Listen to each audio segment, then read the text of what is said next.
March 1945. Third Army Headquarters, somewhere in the German interior. The cold still bit in the mornings, and the mud from the night before hadn't quite dried when General Patton crossed the central courtyard of the complex. He wore his helmet with the 4 stars clearly visible, belt cinched, gloves on. He walked the way he always walked, as if the ground belonged to him, as if every meter of that conquered country were a direct extension of his will. It was early. There were meetings, maps to review, lines of advance to confirm, orders to give. But before he reached his office, something made him stop. From the north end of the courtyard, a man approached in dress uniform, medals on his chest, rank clearly visible on his shoulders, the bearing of someone who'd spent decades inside the army. He was a black colonel, 42 years old, back straight, stride firm, crossing the courtyard toward the operations building. From the opposite end came a young white lieutenant, sharply uniformed, fresh out of West Point by the look of his manners. Their paths were going to cross in the middle of the courtyard within seconds. Military protocol leaves no ambiguity. The junior officer salutes first, always, no exceptions, regardless of who the senior officer is or where he comes from. The 2 officers crossed paths. The lieutenant didn't slow his pace, didn't raise his hand, didn't so much as glance toward the colonel. He kept walking as if he were alone in that courtyard, as if the man who had just passed 3 steps away were invisible, as if the medals, the rank, the 20 years of service simply didn't exist. The colonel stopped. He turned slowly and watched the lieutenant's back recede among the other soldiers. He said nothing. He made no gesture. He just watched. Patton had seen all of it. So had roughly 200 soldiers scattered across the courtyard, leaning against vehicles, stepping out of barracks, crossing between buildings. 200 men who had just witnessed a white lieutenant ignore the mandatory salute to a black colonel in Patton's army in broad daylight in front of everyone. Patton started walking toward the lieutenant. Before we continue, make sure you're subscribed. Here we tell the stories of World War II, where discipline collided head-on with prejudice, and where the consequences were real. The colonel's name was James Caldwell, 42, a career officer with 2 uninterrupted decades of service. He'd joined the Army in 1925 when doing so as a black man in the United States wasn't simply difficult. It was a declaration of intent against a system that didn't want you there. He'd served in North Africa during the Tunisian campaign. He'd landed at Sicily under enemy fire. He'd crossed France with his battalion as the Allied lines pushed forward, and logistics made the difference between gaining ground and losing everything in 24 hours. He commanded a logistics battalion, 500 men under his direct command. He was responsible for making sure ammunition arrived on time, that the trucks had fuel, that soldiers at the front got hot food when conditions allowed and cold rations when there was no other option. He'd earned his rank through work, through the right decisions made under pressure, through years of proving he was better than the men who doubted him. Every gallon, every round, every crate of supplies that reached the front passed through his battalion. His job wasn't glamorous. It never made the newspapers, but without him, the war machine stopped. The lieutenant's name was Richard Morrison, 24, a West Point graduate from the class of 1943. He'd been in Europe 8 months, leading a platoon in an infantry company. His file said he was competent.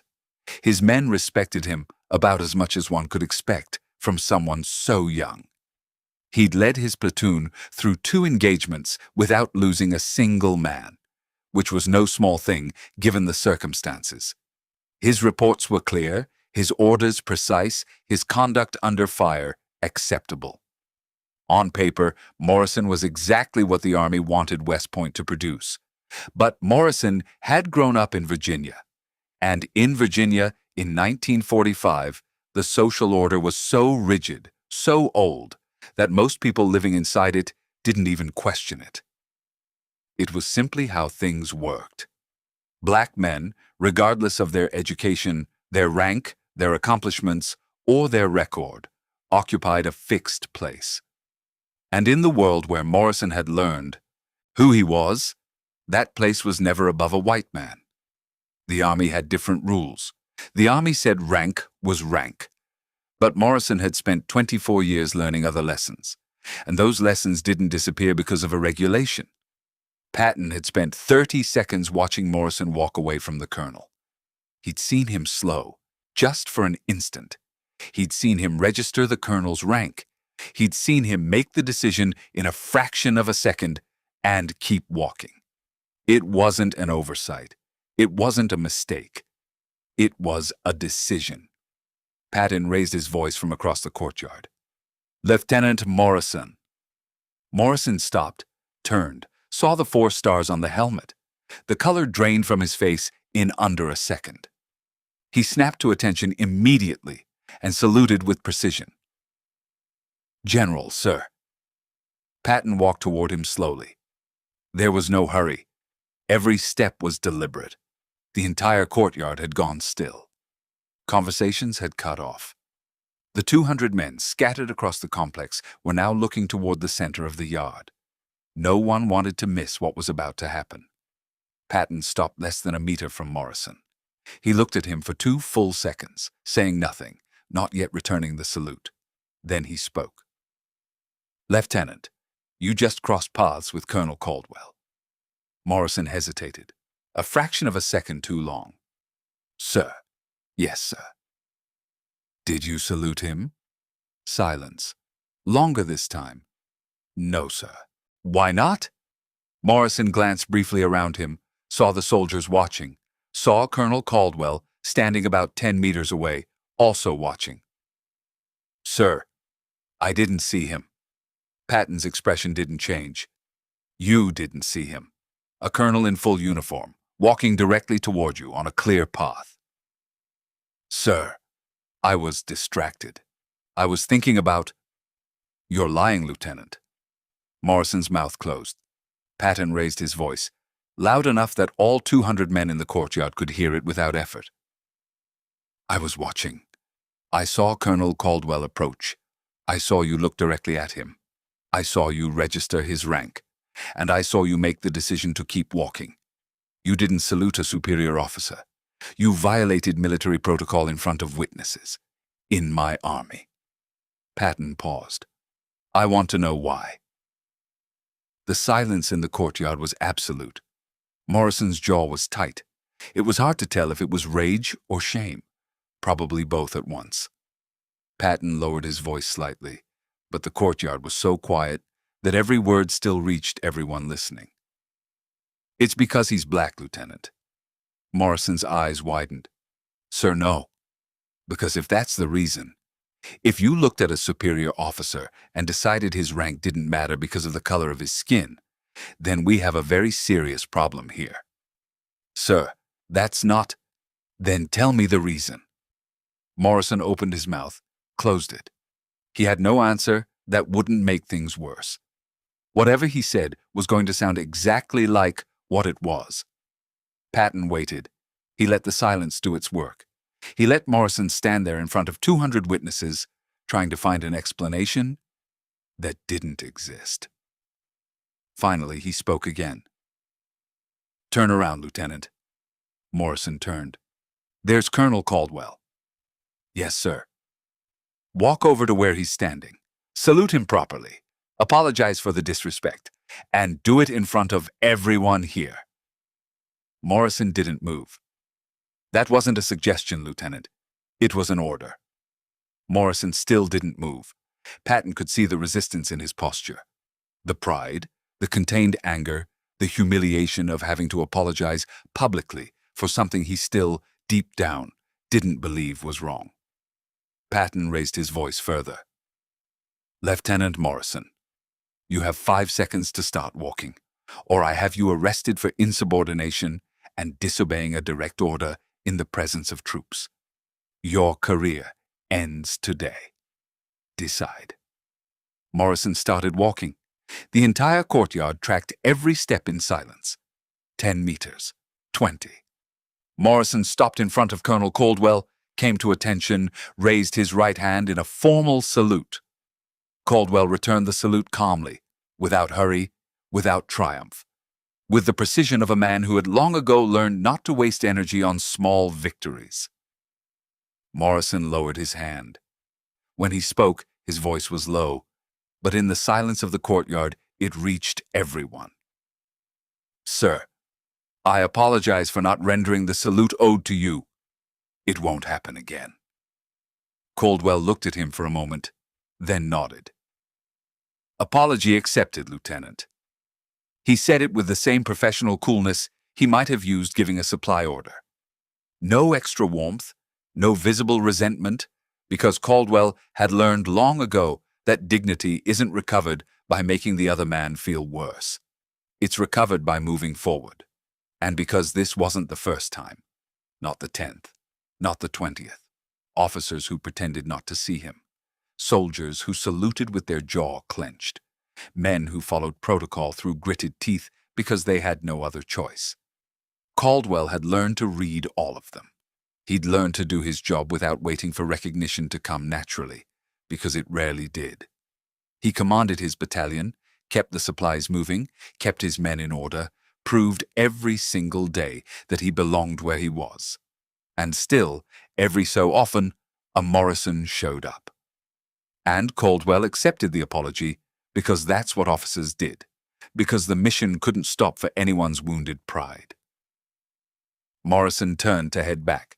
Patton's voice stopped him. "Lieutenant, stay where you are." Morrison froze. Patton then addressed the entire courtyard. He raised his voice so there could be no doubt that what he was about to say was meant for every one of the 200 men present. "I'm going to make something very clear. In this army, rank is rank.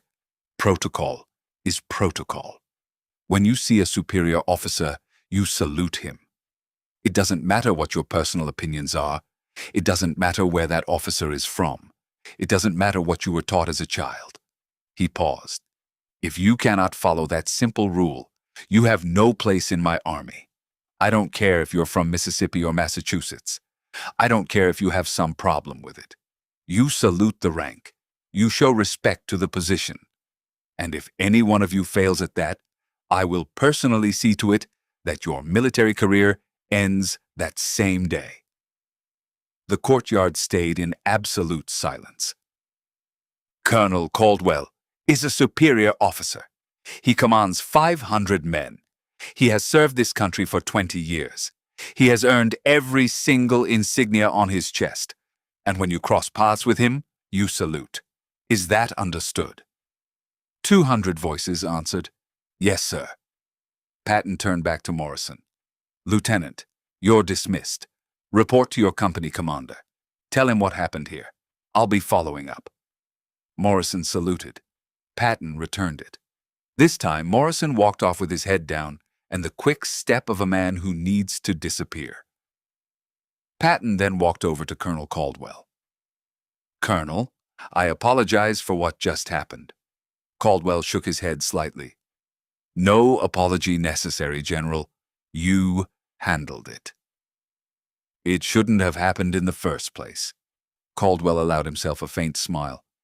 "Sir, with respect, this happens more often than you'd imagine. The difference is that today there were 200 witnesses and a 4-star general." Patton looked at him for a moment. "Does it affect your ability to do your job?" "No, sir. I do my job regardless." "Good. Your battalion is critical to this operation. I need you focused. Understood?" Patton started to walk away, then stopped. He turned back. "Colonel, what I said out there, I meant it. You earned your rank. You earned respect. And in my army, you're going to get it." Caldwell saluted. "Thank you, sir." Patton returned the salute and walked off. The next day, Lieutenant Richard Morrison was transferred.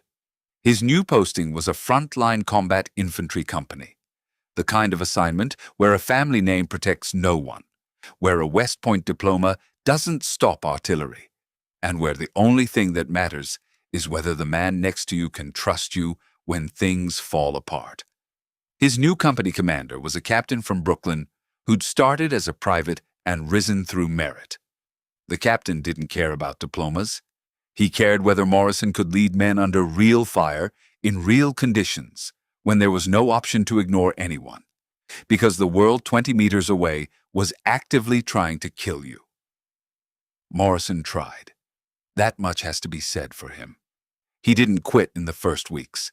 He tried to adapt to the rhythm of a combat unit, to the different language of men who'd spent months at the front, to the absence of the social hierarchies he'd known his entire life and which, out there, meant absolutely nothing.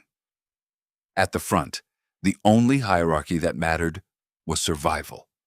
And survival didn't discriminate.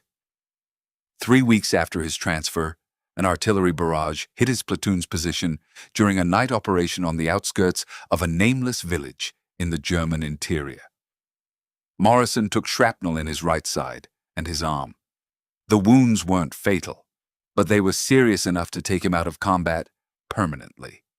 He was evacuated that same night, spent weeks in a field hospital, and was then sent back to the United States.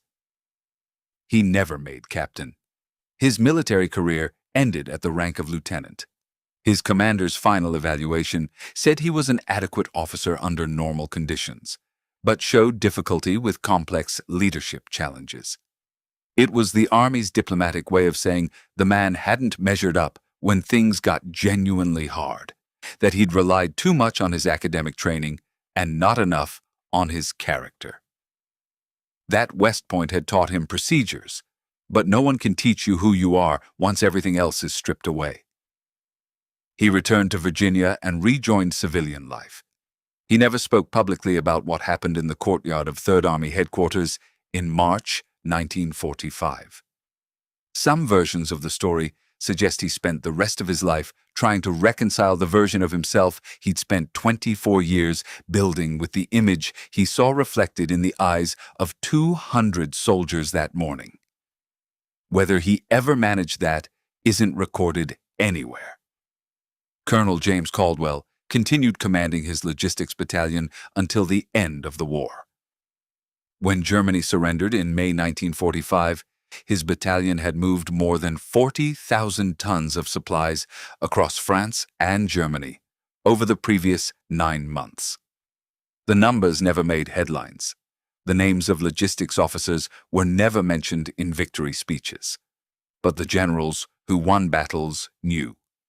They knew that behind every advance was a man like Caldwell, making sure the trucks arrived, making sure the ammunition never ran short, making sure the machine kept running. Caldwell stayed in the Army after the war. He kept climbing. By 1952, he was a full colonel in a military structure that was slowly, and with plenty of resistance, beginning to change. In 1958, he was promoted to brigadier general, one of the first black men to reach that rank in the peacetime United States Army. He retired in 1960 after 35 years of service. At his retirement ceremony, the officer reading his record of merit took 11 minutes just to get through the list of decorations and operations he'd taken part in. He left no written memoir, gave no lengthy interviews.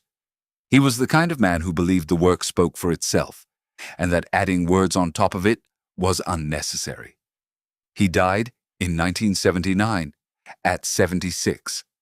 One of the soldiers present in that headquarters courtyard that March morning in 1945 told the story decades later, in the 1980s, in a recorded interview for a World War II veteran's testimony archive. He was about 65 when he spoke. He'd grown up in a small town in Georgia and joined the Army at 18. He said the day he arrived at 3rd Army was the first time in his life he'd seen a black officer, that until that moment his world had been so uniform he hadn't even considered such a thing was possible. He remembered that March morning with a clarity he himself described as strange, given it had happened 40 years earlier. He'd been leaning against a vehicle when it all started. He'd watched the lieutenant ignore the colonel. He'd watched Patton stop. He'd held his breath, like everyone else, as the general crossed the courtyard. What had struck him most, he said, wasn't the reprimand. It wasn't the order to apologize publicly. It was the speech Patton gave, afterward, standing in the middle of the courtyard, addressing everyone.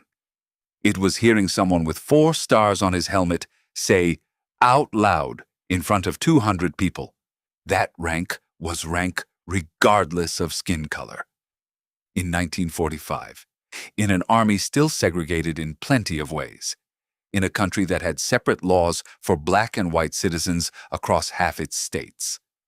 The interviewer asked what he'd learned from serving under Patton's command. The veteran thought for a moment before answering. He said Patton wasn't interested in social justice. That would have been asking too much of a man of his generation, his world. But Patton was absolutely interested in discipline, in making sure his army functioned, in making sure no one, for any reason, believed themselves above the protocol that kept the whole machine running. And by insisting on that, by being completely inflexible on that one point, he'd created something that, in 1945, was extraordinarily rare. A space where a black man's rank had to be respected, not because it was morally right, though it was, but because the rules demanded it, and Patton enforced them. The veteran paused for a long time before adding one more thing. He said that day in the courtyard had been the first time in his life he'd seen a white man forced to apologize publicly to a black man. And that even though it came from a specific set of circumstances, even though it was the product of military protocol rather than any deep personal conviction, the effect had been the same. It had shown him and 200 other men who'd come from every corner of the United States carrying every idea and every prejudice with them, that a different way of doing things was possible. The incident was never officially documented. No report, no record, no letterhead from Third Army noting what happened that morning in that courtyard. But 200 men carried it home with them. They told it in their units, repeated it at veterans' dinners, passed it on to their children. One of those stories that never makes it into the books, but that says something real about how the world works when someone with power decides to enforce the rules without exception. In Patton's army, the rules applied to everyone. That's what the regulations said. And in that courtyard, on a Tuesday in March 1945, with the mud still wet and the cold still in the air, Patton proved it. What do you think Patton would have done if he'd witnessed that kind of disrespect today? Leave us your thoughts in the comments. And if you want more World War II stories where discipline and prejudice collided head-on, subscribe now.